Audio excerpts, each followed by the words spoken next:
ng alimasag sa oyster sauce. Ito po ang mga ingredient.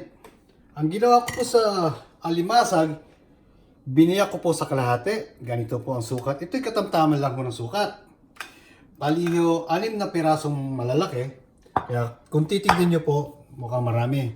Siyempre po, meron po tayong una sa lahat, mantika. 2 tablespoon na mantika.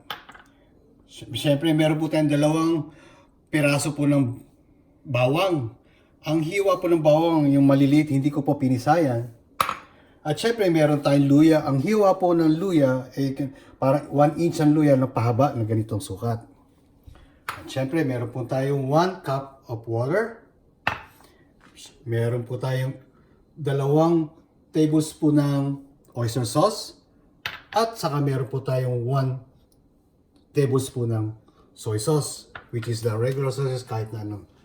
At siyempre, meron po tayong pang-garnish. Ito po ang dahon ng sibuyas. Kung tawagin ay scallion. Okay? Ngayon po, mag-umpisa na po tayo. Siyempre, painitan natin ng mantika ang kawali. Yan. Mainit na po ang kawali. Pwede na po natin ilagay ang mantika.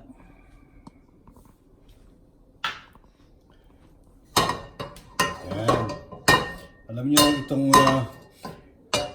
ngayon naman kasi Lenten season, kaya iniiwasan namin kumain ng baboy o mga karne.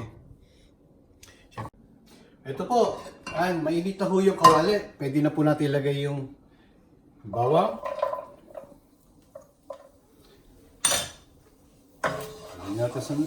Halo-halo nyo lang.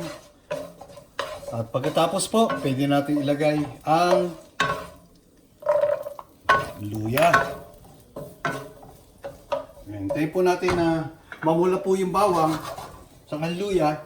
Isusunod na po natin yung mga ingredient.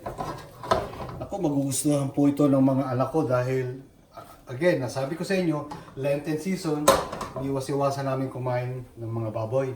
At ngayon, may pagkakataon akong magluto. Sunday ngayon dito at tanghalian na. Kaya po lang natin mamula po yung bawang. At pagka mapula-pula na, pwede na ho natin isunod yung susunod na ingredient. At saka namumula na ho yung bawang, hinaan po natin konti. At tapos, pwede na po natin ilagay itong oyster sauce. Yan. At pagkatapos po, ilagay na po natin ang toyo. Yan. At pagkatapos po, lakasan po natin ang apoy para nakita natin kumukulo. At pagkatapos, pwede na po natin ilagay yung 1 cup ng tubig. Yan. Ngayon, lalakasan po natin ang apoy na malakas. Yan. Okay po, titignan po natin. Ayan, kumukulo na po yung tubig. Pwede na po natin hinaan ng konti ang apoy. Pagkatapos po, pwede na po natin ilagay itong alimasag. Ang paglagay po ng alimasag, yung pong sa ilalim, yung pinaka-meat. Ang sa ibabaw po yung takip, pag ganyan po. Ganyan. Yan. So, tapos, tataas po natin, dagdagan natin ng konting apoy. Yan.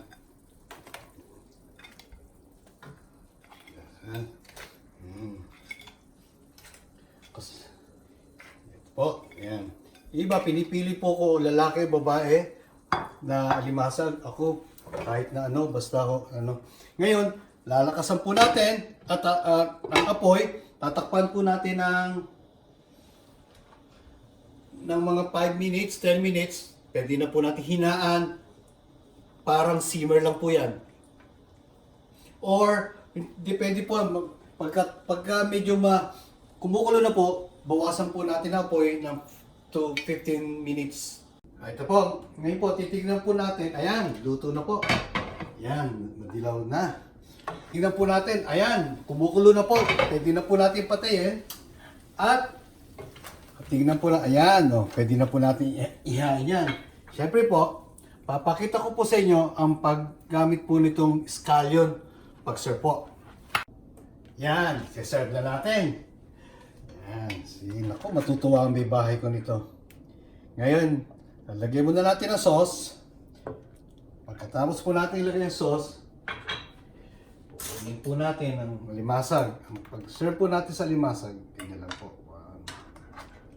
Yes! Ang bango. Ayan. Ayan.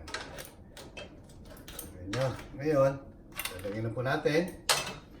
Pagkatapos po, lalagyan natin dito. At ganito, binubudburan po natin ng scallion, yung dahon ng sibuyas.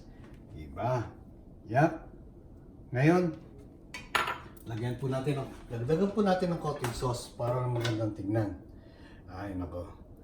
Ayan, nako, marami pa tayo susunod na ipapakita ko sa inyo. Tandaan nyo po, mga kababayan, huwag niyo po kakalimutan sa YouTube channel, Mga Lutong Pinoy. Ayan po. Marami pong salamat at sa susunod po.